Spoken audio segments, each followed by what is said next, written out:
It's late at night. You're on your phone. A friend just posted about a promotion. An old classmate is suddenly engaged. Someone you barely know is sending back photos from somewhere that doesn't look like your life. You don't resent them. You just feel behind. You close the app. You open another one. You do the same thing again in 20 minutes. You go to bed a little later than you meant to, and you don't sleep quite as well, and the next morning the world feels slightly smaller than it did the day before. And the worst part isn't even the envy.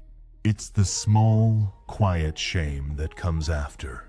The feeling that you should be doing more, that everyone else figured out some trick you missed, that you're late to a party that started without you. Sound familiar? Here's something strange. 2,300 years ago, on the edge of a battlefield, a man collapsed. His name was Arjun. He was the best archer in the world, and he could not lift his bow. He looked out across that field at the lives he was supposed to be living, the duty of a warrior, the expectations of his family, the path that everyone agreed was his path. And something in him went, I can't. It's not a war story, though. It's a feeling story. The feeling is, I see all the paths I'm supposed to walk. I see what they want from me. I see what I appear to be from the outside. And none of it matches what I actually want to do. And that gap is unbearable. You have felt this. Maybe this week, a friend sat beside Arjun on that chariot. His name was Krishna. He didn't lecture. He didn't even look at Arjun at first. He just sat there, unhurried, and after a while, he said a few things. One of them has stayed with me for years. He said, better is one's own dharma, though imperfectly performed, than the dharma of another, well performed. The Gita, chapter 3, verse 35. Dharma. The word gets translated many ways: duty, calling, path, nature, law. For this moment, let's use the simplest one. The thing that is yours to do, not the right thing in general. The specific thing, yours, this season. With your hands, your limits, your one short life. Here's what I think that verse is really saying. Comparison breaks because it treats everyone's dharma as if it were the same currency. The friend who got promoted isn't writing the book they someday want to write. They're being promoted. They've skipped their own path for a season in order to do this other thing. The couple posting from Bali isn't building the quiet project they keep telling their friends about there on holiday. They've set something down. Every single person you envy has a different thing they set down. For the moment, to do the thing you're looking at, you are looking at their highlight reel. They are not, in that moment, doing their dharma either. You're measuring yourself against a different movie. There is a strange relief in this. You are not behind. You are on your road. The Bali poster is on theirs.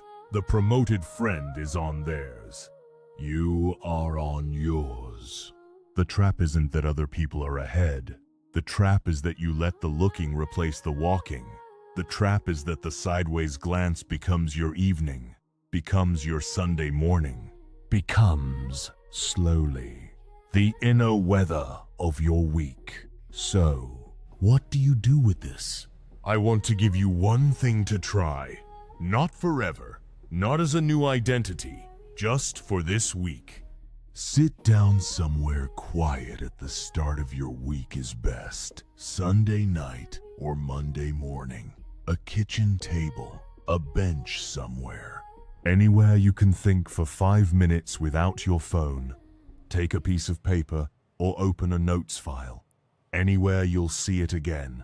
Take a breath first. Don't rush this. The page is doing something for you that's hard to see, but easy to feel. Write down one task for this season. Not the year, the season the next 3 months. Not your 10 goals. 1. Not the polished version, the real one.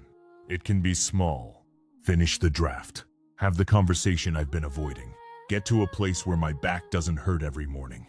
Learn enough cooking that I stop eating out of containers. Stop drinking on weekdays for a month. Send the email. It just has to be yours, not your mother's, not the algorithms, not the version of you that exists on LinkedIn. Then, and this is the part that does the work, measure only against that.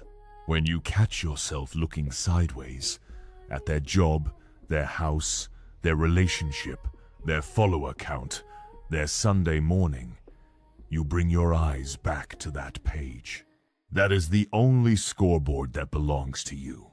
If you don't write it down, the sideways glance will pull you off your path every single time. The page is what makes the path real. A good day stops being, I scrolled less than yesterday.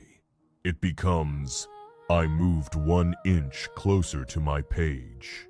That's a different life. Even when the inch is small.